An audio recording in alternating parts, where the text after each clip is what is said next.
From his days as Neon Deion to prime time to now Coach Prime, head coach of the Colorado University Buffaloes football team.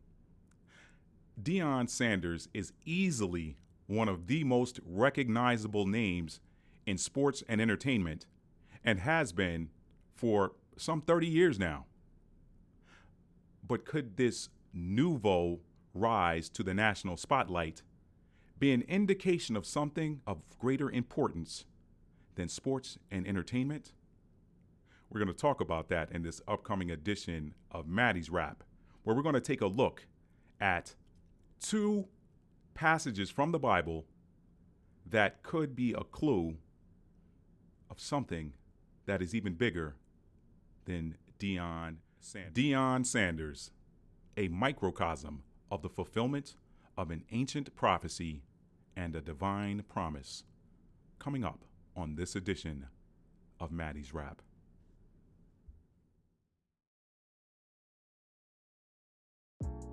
Hello, and welcome back to a special hybrid edition of Maddie's Rap with author Matt D. Talford.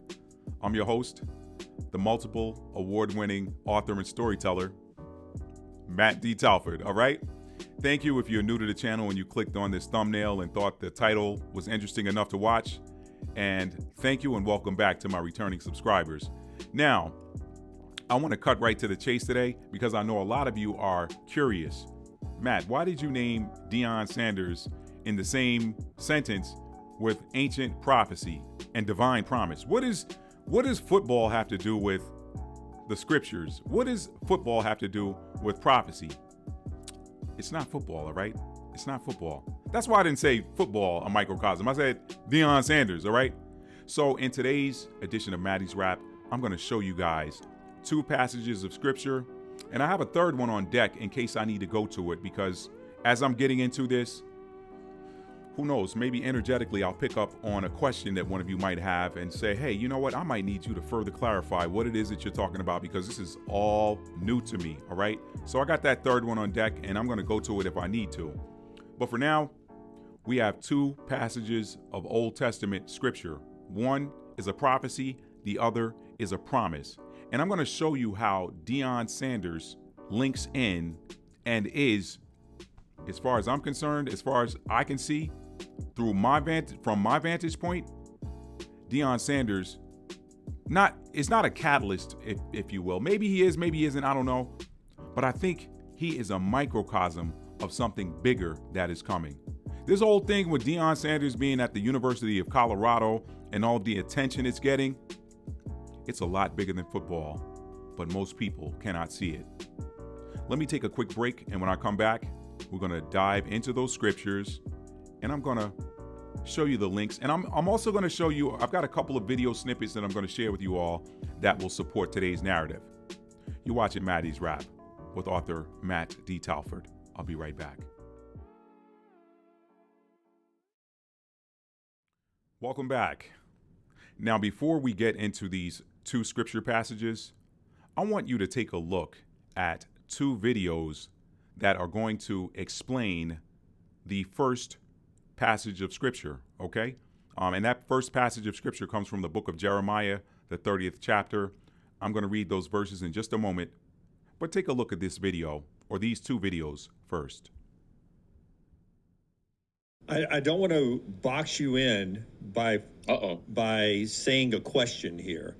I just want your thoughts on what went on between Oregon and Colorado. Everything that went on Oregon and Colorado, from Dan Lanning allowing cameras in at pregame until the very end. Just your thoughts on that. I have a lot of thoughts. I think that let's start with this premise.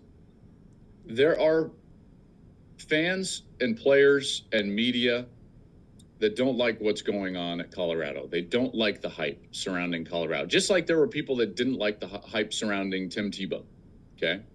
But the group that dislikes it the most is opposing coaches.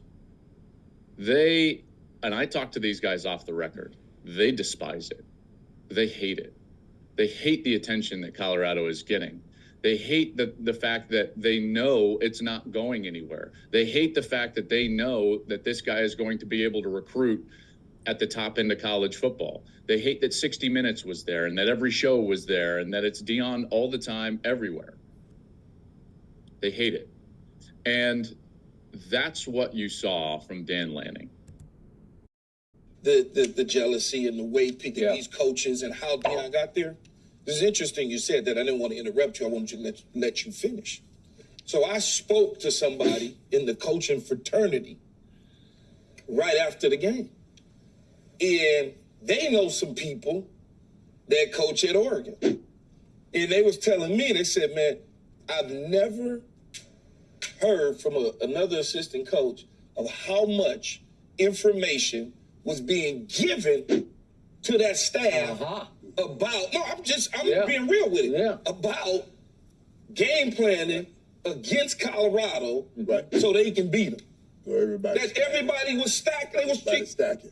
That's the reality of it. I ain't making this up. No. I ain't going to disclose no names, but y'all know who I'm talking about if you watch it. So, right here. You know. All right.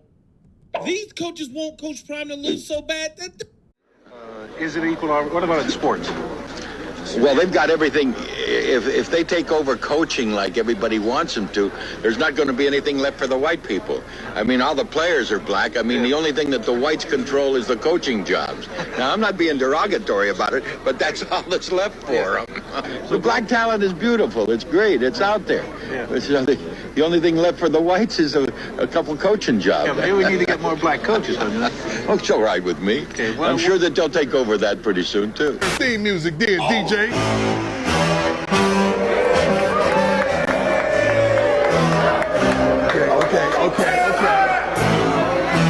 Oh. Here it is. The beat gon' drop. We gotta get ready. We're gonna come. Tell them how we gonna come. Tell them how we gonna come. What? This the part. I want to hear everybody together. It's like, here we come to get you. Here we come to get you. All right. I have shown you 3 clips that seem to all carry the same energy, the same theme. That theme is college football, or should I say, the college football old guard, the establishment, if you will, has a problem with Deion Sanders. You saw it there across 3 different video clips. The first by Joel Klatt, who's covered college football for decades. And then the other clip that was, I'm not sure what the origin of that clip was or who the subject in that clip was. It appeared to be from the 1980s or late 70s, early 80s, somewhere around there. But he explained to you in his own words why he felt there was a problem with so-called black coaches. Y'all know, if you've been watching my channel for any length of time now, you know that I personally hate comments, or hate's a strong word. I have a severely high disdain for terms like black, African-American, Afro-American. Y'all go watch my video, What Can Simple Bags of Flour Teach Us About Race? And then you'll understand why to label someone by color is the most nonsensical thing ever. However, it was done for a reason. But that's neither here or there. That's an aside. This gentleman explained to you why the establishment has a fear of black coaches, all right? And that clip has got to be 40 years old, at least. It's got to be 40 years old. And then we heard from Brother Keyshawn Johnson on what appeared to be stacking the deck, if you will. And of course, all of the coaches share information. Look, I play tennis. I play amateur competitive tennis. And anytime there's a tournament, there are people out there sharing information about the players. I've heard information shared about me. Do this. He doesn't like it when you hit this type of shot. I've had people come and give me information about other players that I didn't know. For whatever reason, maybe they had a hang up with that person. I didn't know the person giving me the information, nor the person who I was about to play against. But they're like, hey, his backhand's weak. Make sure you stay to his backhand. His backhand's weak. So yeah, sharing of information goes on in sports, period. I don't care what the sport is. But in the case of Deion Sanders, it appears to be a case of the enemy of my enemy is my friend.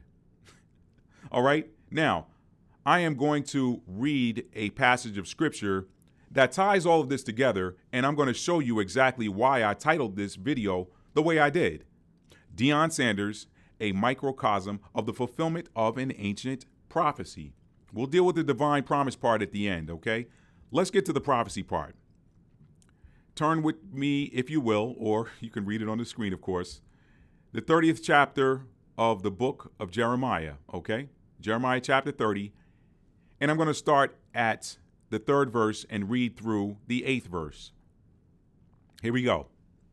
And this is from the King James Version, so there's a bit of Old English in there. And sometimes I'll translate on the fly and modernize it on the fly, but just stay with me. It's on the screen. For lo, which means look, for lo, the days come, saith the Lord, that I will bring again the captivity of my people Israel and Judah, saith the Lord, and I will cause them to return to the land that I gave to their fathers, and they shall possess it. So when he says call again, he's saying, hey, you know what? I called out an order of captivity of my people for whatever reason. I am now rescinding that order. That is what it means here when it says, I will bring again the captivity of my people. He says, all right, I'll put it on them. I'm going to bring it back. This is Old English, all right? I'll read that one more time and keep going. Verse 3, for lo, the days come, saith the Lord, that I will bring again the captivity of my people, Israel and Judah, saith the Lord. And I will cause them to return to the land that I gave to their fathers, and they shall possess it. And these are the words that the Lord spake concerning Israel and concerning Judah. Verse 5, for thus saith the Lord, we have heard a voice of trembling, of fear, and not of peace. I'm going to pause right there because we see a microcosm of that voice of trembling among the college football establishment. And that voice is a voice of fear and not of peace. I'm going to come back and tell you why in just a moment. Let me finish reading. Verse 6, ask you now and see whether a man doth travail with child. Wherefore or why do I see every man with his hands on his loins as a woman in travail or labor, and all faces are turned into paleness? Alas, for that day is great, so that none is like it. It is even the time of Jacob's trouble, but he shall be saved out of it. For it shall come to pass in that day, this is the kicker, y'all, verse 8. For it shall come to pass in that day, saith the Lord of hosts, that I will break his yoke from off thy neck, and will burst thy bonds, and strangers shall no more serve themselves of him. Okay, what is the prophet Jeremiah saying there in verse 8? Jeremiah chapter 30, verse 8 actually corresponds to Jeremiah chapter 30, verse 3. In verse 3, he says, for lo, the days come, saith the Lord, that I will bring again the captivity of my people, Israel and Judah. So the Most High sent them into captivity as punishment, and I can do a whole nother lesson on that. I know a lot of people don't like to hear that, but most people that listen to that and hear it and don't like it, they are of a one lifetime mindset. What do I mean, Matt? They think you live one time and then that's the end. They think that you are somehow a cosmic accident. They think that you are a random, your daddy's pullout game was weak. You know what I mean? No. Energy is neither created nor destroyed. It only changes in form, okay? So if you are here now, you've been here before. The scripture says that in the book of Ecclesiastes, okay? It says there's nothing new under the sun. So you're not new either. You're under the sun. If there's nothing new under the sun, then you're not new, all right?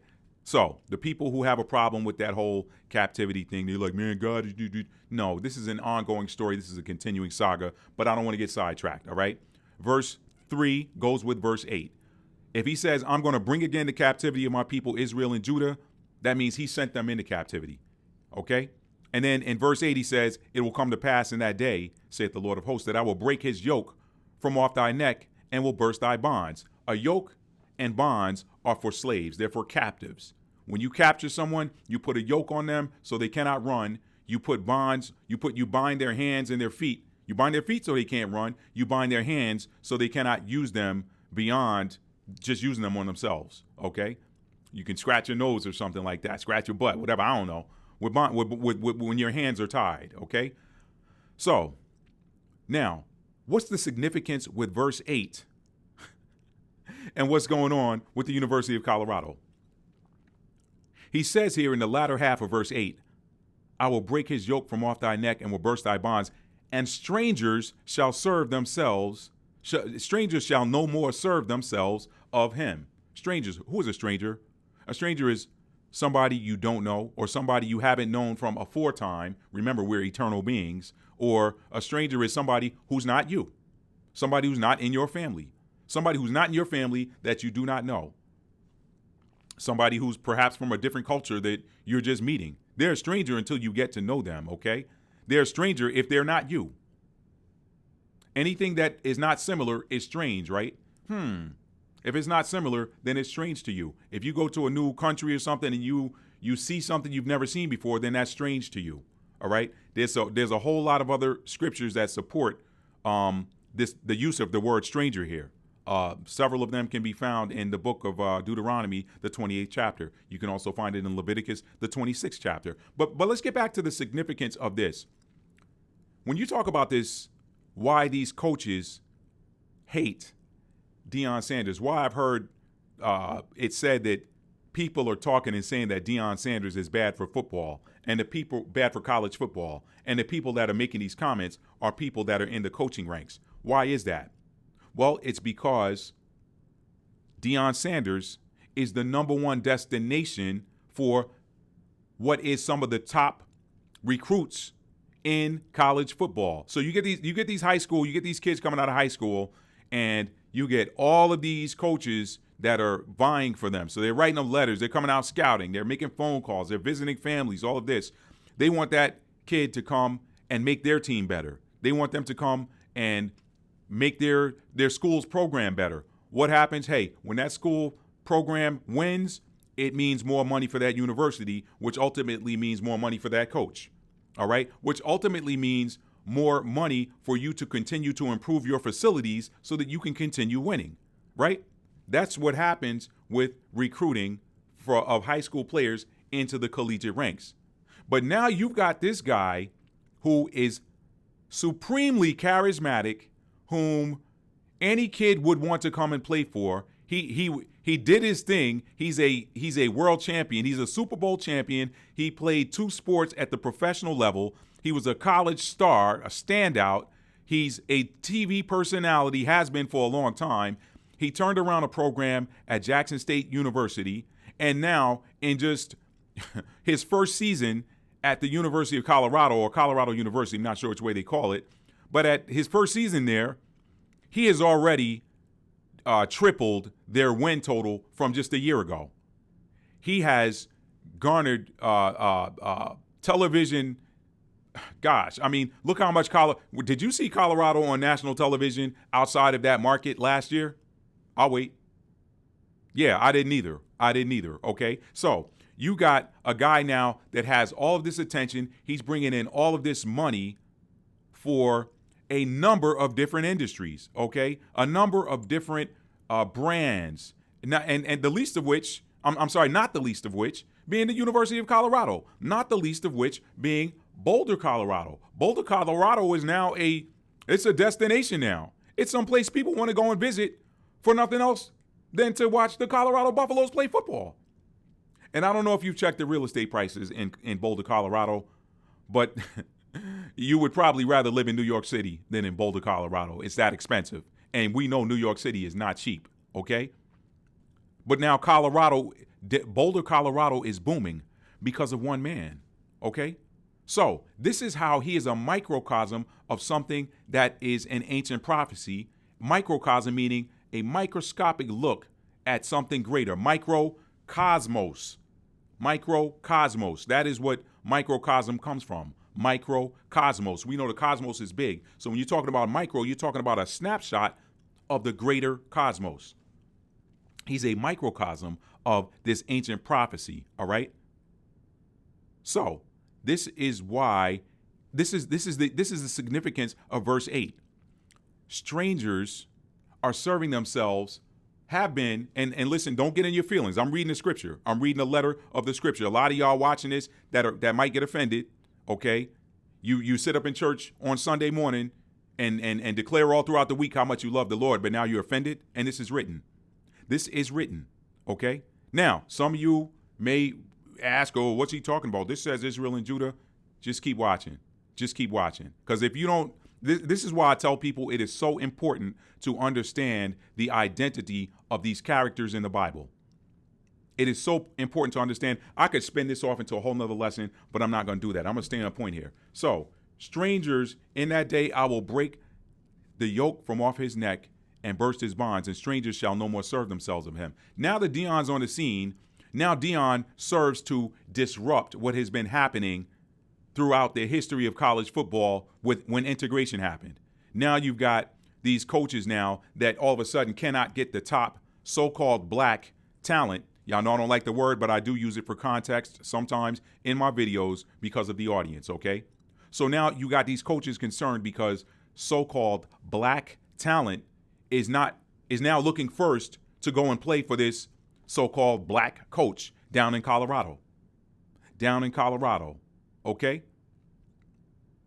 How about that? Oh, now you can't serve yourself now you don't have the pick of the litter anymore. Now you don't have the pick of the crop. Let me tell you something. People say, oh, Deion Sanders this, Deion Sanders that. Let me explain something. Let me give you a contrast study. If Peyton Manning is coaching the Colorado Buffaloes and getting the same success, I promise you, he doesn't have the same problem that Deion has. Why? Because Peyton Manning wears the uniform, so to speak, because all of this is uniform. We're all energy underneath this uniform, or inside of this uniform, we're all energy, okay? Peyton Manning wears the uniform that matches the college football ruling class, the college football ruling elite, the college football establishment, the NCAA. Deion is not the picture of the NCAA, but now he's becoming it, and that's a problem. Now Deion is a threat to take this top tier talent that we once had a look at. Now the Nick Sabans of the world. See, when Nick was getting the top talent, everybody's just like, oh man, Alabama's big, they're strong. We got to find a way to beat Bama. But now we must stop Deion Sanders at all costs. Hey, let's get together and figure out how we can get this guy out of here. Let me talk about I think I did that. I think I talked about why they want to see Deion fail. I think I did. And not to mention, a lot of these coaches are just jealous because Deion and some of his players are earning more money than some of these coaches are. Jay Norvell. Yeah, I called his name. Keyshawn wouldn't do it. I'll do it. I don't care. Jay Norvell. You got kids on Deion's roster that are worth more than you are, and you're coaching the opposing team. So yeah, there's a little bit of haterade there. I did a couple of videos covering his haterade. Y'all check that out. But I'm not going there with it. I'm not going there with it. All right. So what I want to do here is I want to talk about. Let's read the next reference to talk about the promise, and then I'm going to throw a bonus in here in the end. But let's deal with the promise part because we're seeing this play out as well. The promise talked about in the title here, where I said the fulfillment of an ancient prophecy and a divine promise. Let's deal with the promise. Let's go to Genesis chapter 12. We're going to learn something today, family. We're going to learn something today. Genesis chapter 12, verses 1 through 3.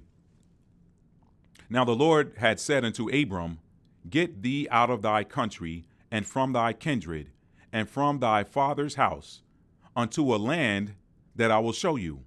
Okay? And I will make you a great nation, and I will bless you and make your name great. And you shall be a blessing. You shall be a blessing. Verse 3, and I will bless them that bless you, and curse him that curses you.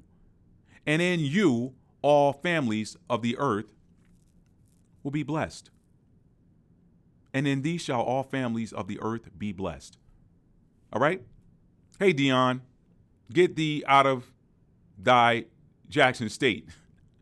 and away from your kindred down in Mississippi and from your father's house, and unto a land that I will show you, way out in Boulder, Colorado. And I will make you a great Buffs nation, and I will bless you and make your name great, and you shall be a blessing. And I will bless them that bless you, and curse them that curses you. And in you shall all families of the earth be blessed. Let me show you what's happening out there.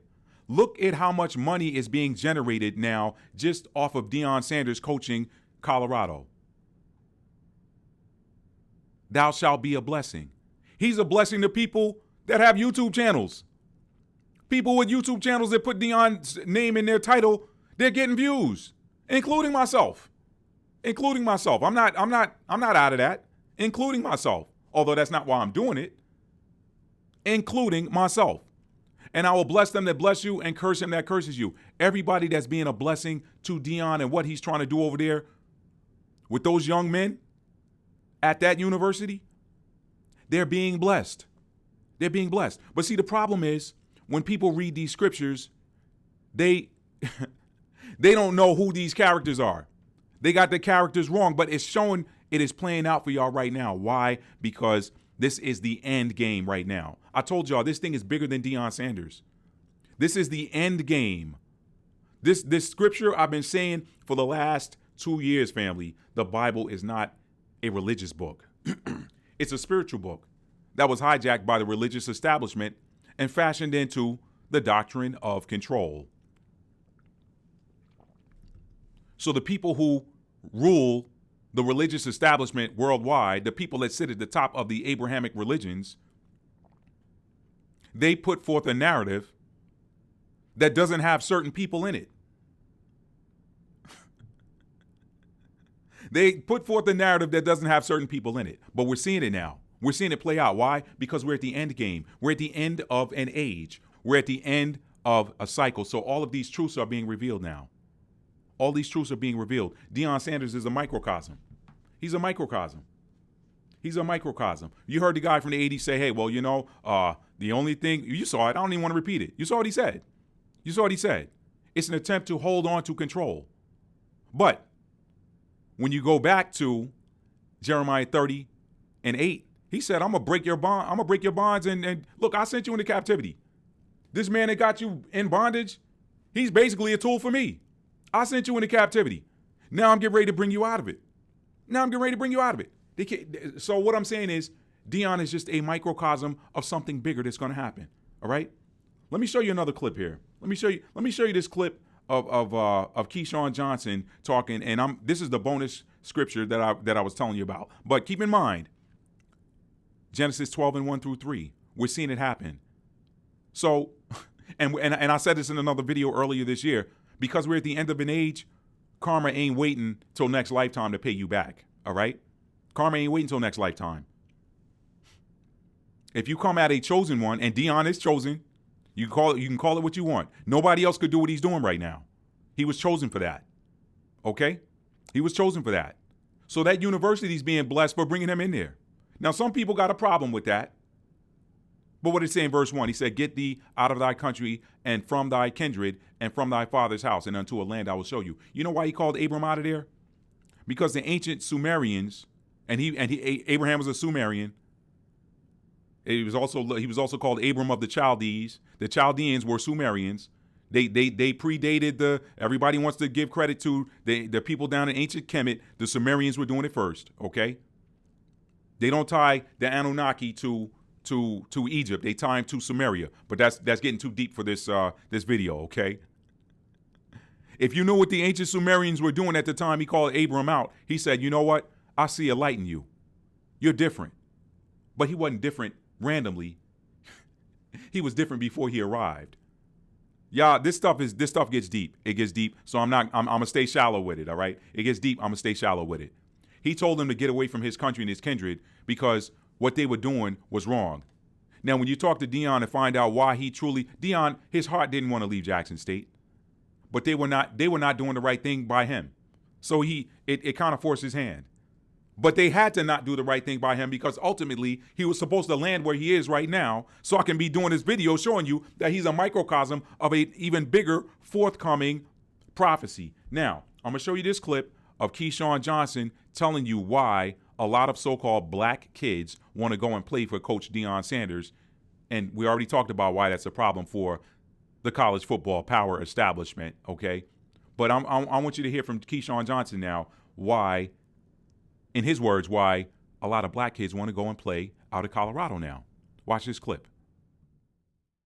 About the black community, like a lot of people believe, or a lot of people in the black community believe that Colorado has become Black America's team. I wouldn't necessarily say it's become Black America's team. I think it's become wherever Deion Sanders was going to coach was going to be supported by us as African Americans, blacks, whatever you would want to describe us as. When you look at it, Deion could have been in Nebraska. Okay? Definitely. Nebraska's as white as they come. Okay? I agree. I'm with you. And everybody would have rolled with Deion because it's Deion. Okay? What happens in these situations is when you are a young black man or older black man, whatever the case is, we always look for people that look like us, that are having success. And what tends to happen is often too many times we are not in certain industries glorified at a certain level, unlike our counterparts. And so what we tend to do is rally behind the success of people that look like us, whether it's in music, television, a doctor, whatever you want to call it, the president, the former president of the United States. We rally behind that because it's important. It's extremely important. Yeah, I live out in the suburbs, okay, and I got all sorts of different cultures and races around me. But I still want my son and daughter who are black, my kids to understand you can too do this if you set your mind to it. And so. All right, family, you heard it. You heard it from Keyshawn Johnson. Love Keyshawn Johnson, by the way. Love his commentary. Love watching him. Love watching him at the analyst desk. I love it. So now that you've heard from him, let me read this final passage of scripture for you guys. And this comes from Jeremiah, the 30th chapter as well. Only here we are going to, let's see. You know what? I've got here from 18 through 21. Let's deal with this. I'm gonna save the other part for another lesson. I'm gonna do a whole nother breakdown on end times prophecy. In fact, that's probably what I'm going to be dealing with for the majority of the remainder of the year, because it is go time. If you cannot feel the energy of what's happening in the earth, then you're still asleep, or God, I don't know what. But people are waking up on a daily basis, and they're realizing that there is more to us as beings than what we've been taught and what we've been conditioned to believe, all right? The age of Pisces is about believing. The age of Aquarius is about knowing. Now, Jeremiah 30 and 18 through 21. Thus saith the Lord, and I'm going to skip a little bit. I'm going to follow my highlights. Thus saith the Lord, behold, I will bring again the captivity of Jacob's tents, where he lives, and have mercy on his dwelling places. And out of them, I'm skipping down to verse 19, and out of them shall proceed thanksgiving and the voice of them that make merry. And I will multiply them, and they shall not be few. I will also glorify them, and they shall not be small. Their children also shall be as beforetime, and their congregation shall be established before me. And I will punish all that oppress them. It's coming. It's coming. And verse 21 is the kicker. This explains Keyshawn's last clip. And their nobles shall be of themselves, and their governor shall proceed from the midst of them. And their nobles shall be of themselves, and their governor shall proceed from the midst of them. Why is that important? How does that tie in? It's very clear. There, you are dealing with a group of people, a tribe of people, the descendants of a royal family that have never enjoyed being ruled by anybody outside of themselves. Outside of themselves. You were talking about an ancient people that lived in an ancient land in the area of the Mediterranean, in the area of Lower Egypt, which is now dominated by people who are not ancient Egyptians, all right? If you want to know, and yeah, I'm going out on a limb saying this, but I'm going to say it anyway. You want to know where the ancient Egyptians, the offspring of the ancient Egyptians are today? They're in Upper Egypt. You know what Upper Egypt is? Today's geography or today's geopolitical lines? Upper Egypt is the area of Ethiopia and Eritrea. Look at the ancient drawings. Look at the ancient look at the mummies. Look at the ancient paintings. Look at the ancient carvings, the ancient sculptures, the ancient statues, and see how similar they are to what we call modern day Ethiopians and Eritreans. I'm not going to get all off into well, Ethiopia was in the Bible. Yeah, Ethiopia in the Bible was used in the same way that Africa is used today. What do I mean by that? When people say Africa, they're talking the whole continent. Like, okay, yeah, Africa's got all these different tribes. Okay, Nigeria, for example, the Yoruba, the Hausa, and the Igbo, 3 different tribes in an area geopolitically called Nigeria. But the whole of it is called Africa. But back in those ancient times, the whole of it was called Ethiopia. Why do you think the Atlantic Ocean was called the Ethiopic Sea?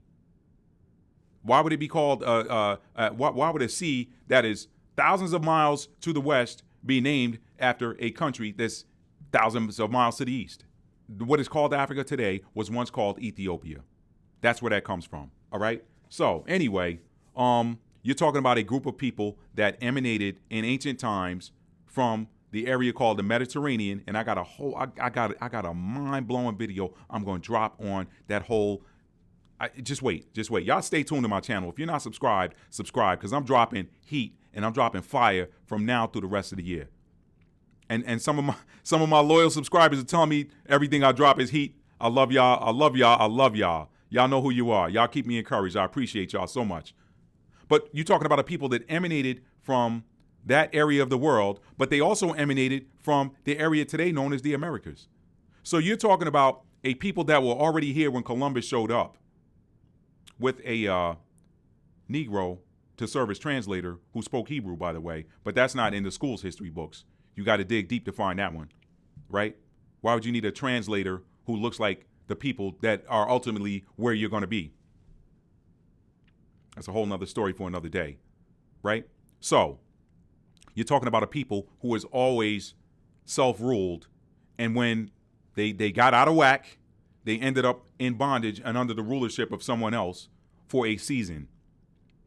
This right here, what's going on in the world today, this is the longest season that this ancient people have been under the rulership of somebody who is not them. So when you see these kids that want to go and play for somebody that looks like them, and if you guys, I'll put a link to that video in the description box. If you want to watch the rest of that, Keyshawn uses another reference. He goes to talking about John Thompson and how he coached at Georgetown, which was pretty much Georgetown wasn't an HBCU. Let me say that. It was the opposite, okay? But John Thompson gets there to coach the basketball team. He recruits all these players in, and now these kids want to go to Georgetown because they got a head coach of the basketball team, a very successful basketball program with the star players that look like they do.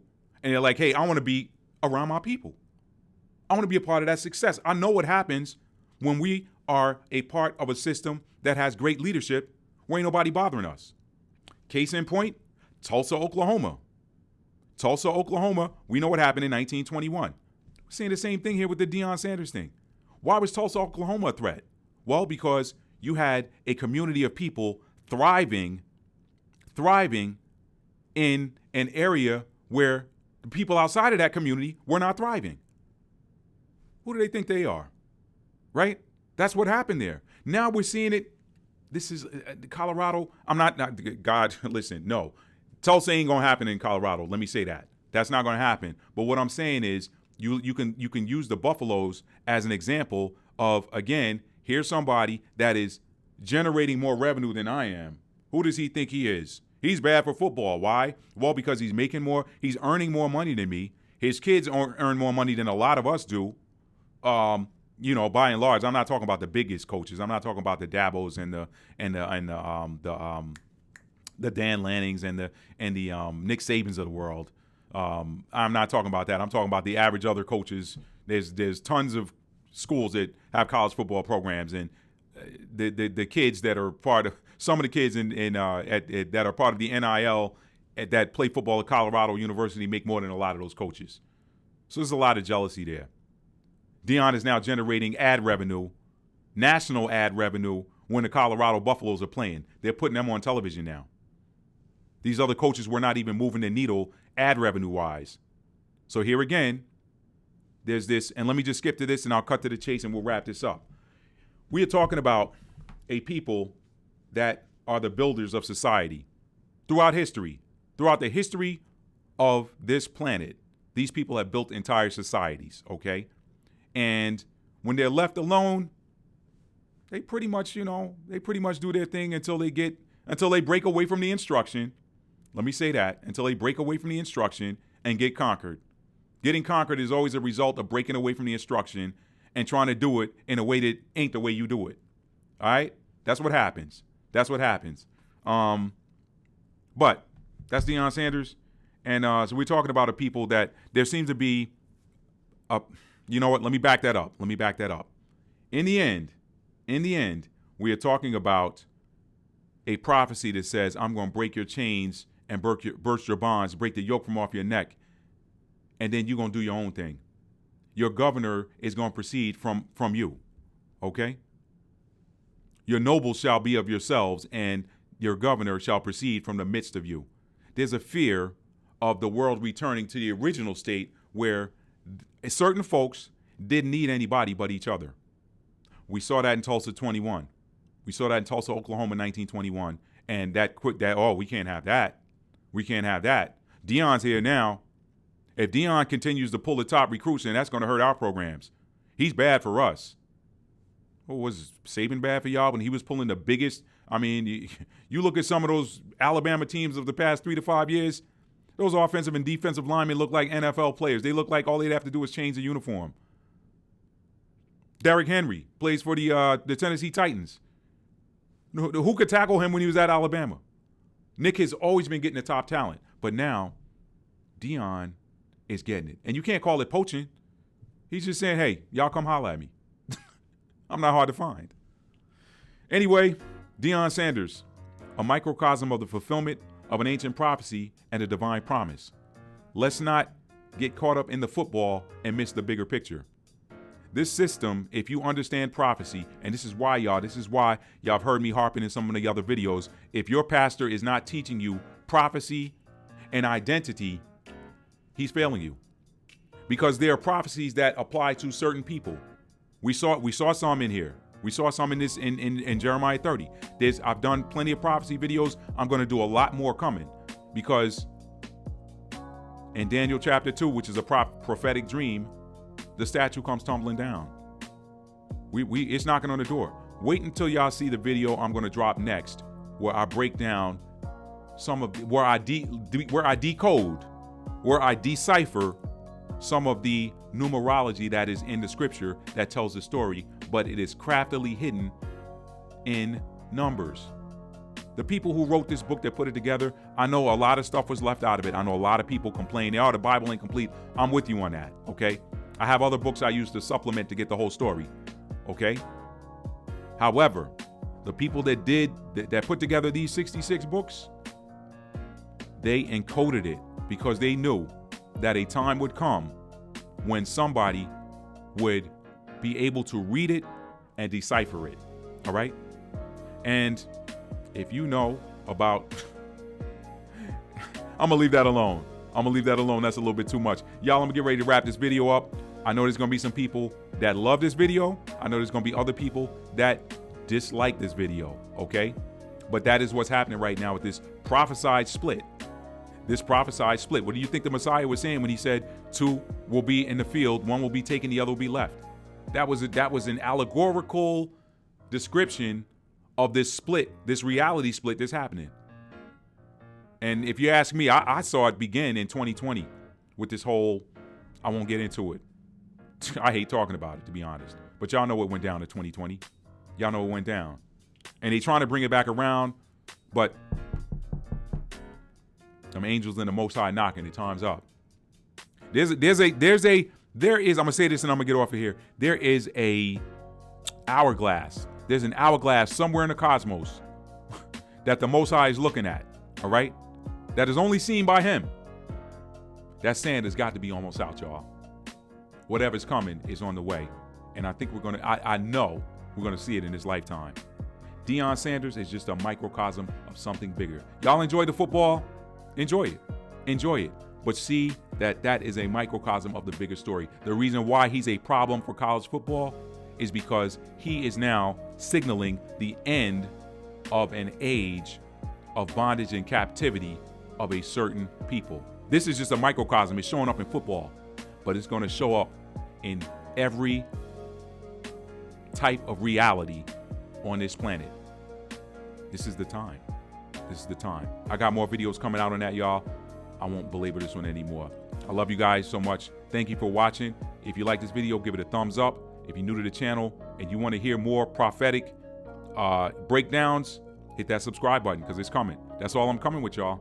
Heretofore, I might drop some more sports in here. Sports is a great entree to talk about this stuff.